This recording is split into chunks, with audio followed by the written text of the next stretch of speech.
의원님과 황정화 의원님이 지금 1, 2번으로 예. 이거 민주당끼리 바꾼 겁니다. 예. 그래서 이훈기 위원님부터 5분 드리겠습니다. 질의 앞서서 의사진행 발언 아까 네, 그 하세요. 카톡 관련된 예, 건데 예. 2분 하십시오. 예, PPT 좀 띄워주시죠. PPT 준비됐나요? 아까 저 카톡 봤는데 저게 제가 질의한 내용이에요. 제가 명태균 녹취록, 명태균 게이트에 대해서 9월 19일 날 KBS가 첫 보도를 안 했다. 그리고 오빠 카톡 10월 15일 날 리포트 11번째로 하고 다른 데는 탑으로 하고 MBC 5곡째 하고 이런 얘기할 때 실시간으로 여기에 대해서 답변 안 하기 전략을 하고 있습니다. 이렇게 보낸 거예요. 그리고 제가 더 주목하는 그 위에 카톡 있죠. 위에 내용. 예. 제52조 공사의 직원은 정관으로 정하는 바에 따라 사장이 임명한다. 이 부분이 제가 어제 질의한 거예요. 제가 어제 9시 34분에서 39분 동안 5분 질의를 할 때 마지막 뒷부분에 무슨 질의를 했냐면 인면동의제가 방송법의 어느 부분이 위반이냐고 물어봤어요. 근데 박정범 후보가 답변을 잘못하고 자료를 뒤적거렸어요. 그 시간에 실시간으로 이걸 보내준 거예요. 그래서 저는 이걸 보면서 무슨 생각을 하냐면 아니 야당 의원들을 맨투맨으로 누가 관리하면서 이렇게 답변을 준비해서 실시간으로 보내주고 있나? 이거 두 개는 다 저 관련된 거예요. 희한하게 제 질의에 대해서 그런 의심을 안 할 수가 없잖아요. 그리고 네, 여기 이 기자는 그 준비단도 아닌데 그리고 아까 야당 반당 그러면 야당 출입 기자들은 야당 의원들을 관리하고 여당 이런 식으로 KBS가 뭘 하고 있는 별 생각이 다 드는 거예요. 이걸 보면서 여러 가지 의심이. 예, 동의하고요. 그래서 이훈기 위원님이 재추가 질의를 할 시간이 없기 때문에 예, 이훈기 위원님하고 황정화 위원님은 7분씩 드리겠습니다. 예, 질의하십시오.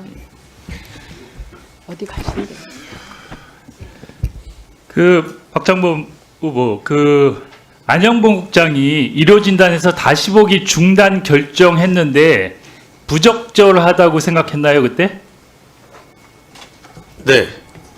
그러면서 2023년 7월 6일인데 제작 실무자의 권리를 짓밟는 폭거에 분노한다. 이런 글을 올렸어요. 그렇죠? 올렸죠, 본인이. 그 전에 아무튼 본인이 한 거죠, 이거. 제작 실무자의 권리를 짓밟는 폭거에 분노한다. 여기 네. 박장범 앵커. 그리고 여기서 편성규약 6조를 들었어요. 안 국장은 제작 실무자인 저의 의견을 왜 묻지 않았냐. 그리고 편성규약은 실무자 의견 청취를 의무화하고 있다. 이렇게 얘기했어요. 그렇죠? 맞습니다. 편성규약 존중하고 필요하다고 생각합니까? 네, 생각합니다. 그리고 다음 PPT 볼게요. 그리고 또 무슨 얘기를 했냐면 국장이 인사권 행사하니까 어처구니 없다.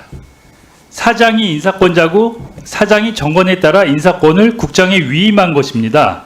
그래서 편성규약에 인면동의제가 있는 거예요. 그러니까 이 인면동의제나 인사권도 박장범 후보는 자기 편한 대로 해석을 해요. 어느 땐 인사권이라 그러고 어느 땐 또 다르게 해석을 하고 그러면서 이것도 편성규약을 갖다 들이댔어요.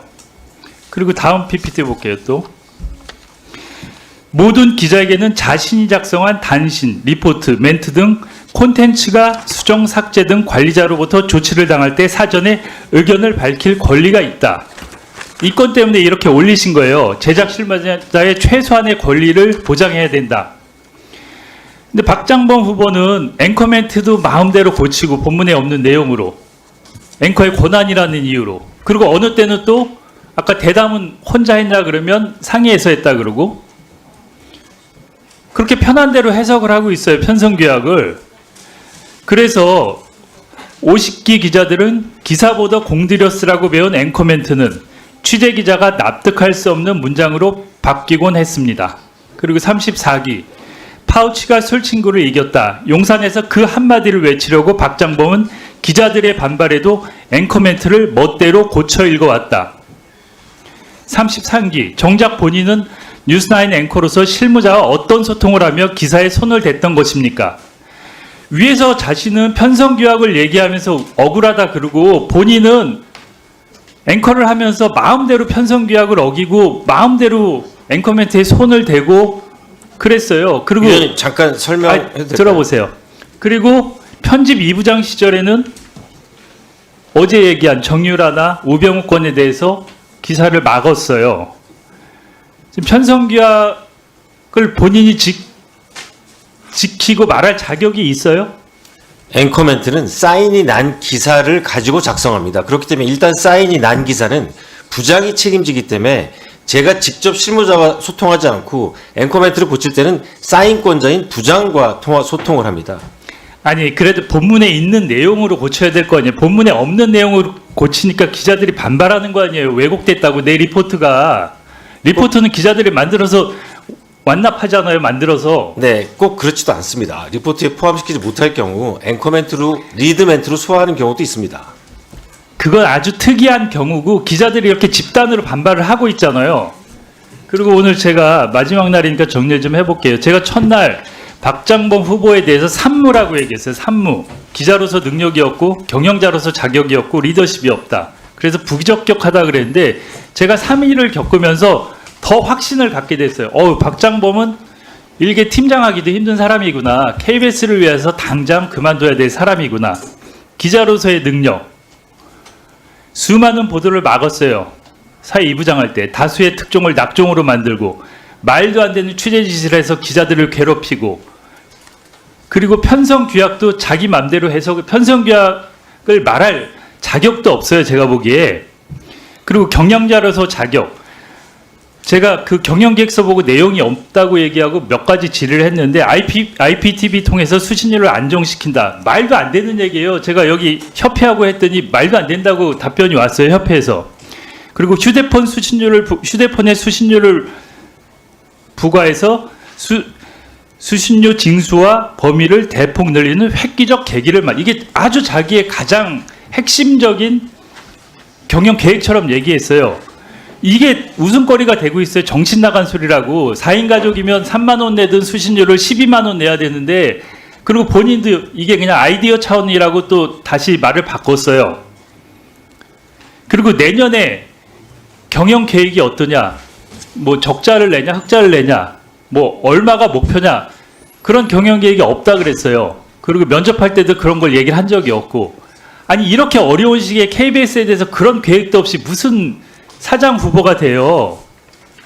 그리고 리더십 뭐 계속 얘기했지만 18기에서 50기까지 495명의 기자들 그것도 자기가 30년 동안 한솥밥을 먹은 기자들이 평가를 그렇게 박하게 하고 있어요.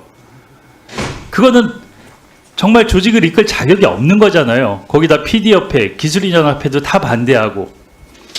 저는 3일 동안 박장범 후보를 검증하면서 이 세 가지 기자로서 경영자로서 리더십 정말 부적격자예요. 전무하고. 그리고 그래서 사장 후보가 된 건 유일한 거는 김건희 머슴을 자처했기 때문이에요. 파우치로. 여기서 3일 동안 유일하게 외치는 건 파우치예요. 파우치만 외치고 있어요. 파우치니크로 김건희예요.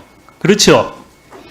그래서 김건희 조공방송 하사품으로 사장 후보가 된 거예요. 그리고 KBS는 김건희 브로드캐스팅 시스템으로 만든 거예요. 박장범이란 사람이 4,000명이 되는 KBS 직원들의 얼굴에 먹칠을 하고 그리고 제가 청문회 하면서 느낀 게 뭔지 알아요? KBS 참 너무 없어 보이고 처참하다. 4,000명이나 되는 조직이 저 뒤에 앉아있는 청문단이라는 사람들은 저렇게 한심하고 저렇게 무능해 보이고 국민들이 얼마나 한심하겠어요. 저기 앉아서 얘기하는 그 뒤에 계신 분들과 후보자의 답변이나 준비, 지식 역량 정말 KBS 너무 창피해요. 네. 1분 더 드릴게요. 예, 어차피 추가 질의를 못 하시기 때문에. 그래서 저는 저번에 이진숙 후보 3일 청문회 할 때 제가 그런 질의를 했어요. 대전 MBC 사장 시절에 94%가 반대했는데 어떻게 생각하냐 그랬더니 나머지 6%가 있잖아요. 이렇게 얘기를 했어요. 그럼 박장범 후보는 95%가 반대하는데 나머지 5%가 있잖아요. 이거 갖고 버티는 거예요. 그리고 제가 청문 준비하는 거 보니까 주변에 사람도 없어요. 너무나 허술해요. 그 거대한 조직에서 청문회 준비를 그래도 꽤 했을 텐데 사람이 없다는 거예요. 보면 이렇게 조직에서 집단적으로 따르지 않으니까 청문 준비도 안 되고 사장이 될 리도 없지만 돼도 조직을 이끌 수가 없어요. 누가 사장으로 인정을 하겠어요. 기자로서도 인정을 안 하고 데스크로서도 인정을 안 하고 경영자로서도 인정을 안 하고 누가 따르고 같이 KBS를 이끌어 가겠어요. 수신료에 대해서도 엉뚱한 얘기만 하고 있고 스스로 사퇴하시는 게 맞아요. 그러니까 더 이상 자신의 인생에 제가 보기에 더 어려운 일이 생길 수도 있어요. 정말 그냥 사퇴하시는 게 좋을 것 같아요. 네. 예. OBS에서 오래 일하신 이훈기 위원님이 날카롭게 지적해 주신 부분에 대해서 겸허히 받아들이겠습니다. 하지만 KBS 직원들의 능력은 저는 신뢰하고 있습니다. 지금 말씀은 박장범 후보자와 후보자를 도와주는 분들이 능력이 없다는 뜻인 것 같고요. 저 뒤에 그 정재준 기자나 박상현 KBS 본부노조 본부장이나 민주노총이라고 그렇게 비난하는 분들이 계신데 그분들은 매우 실력이 있는 것 같습니다. 이번에 네, 후보자인 성명서 저에 대해서 평가를 해주시면 감사하겠습니다. 네, 그랬죠. 그 본인에 대해서 평가하는데 원래 후보자가 A급이면 도와주는 분도 A급인 거예요. 네, KBS 직원 네, 전반에 그렇습니다. 대해서 비하하는 발언은 좀 저는 생각하지 않습니다. 아니라니까요.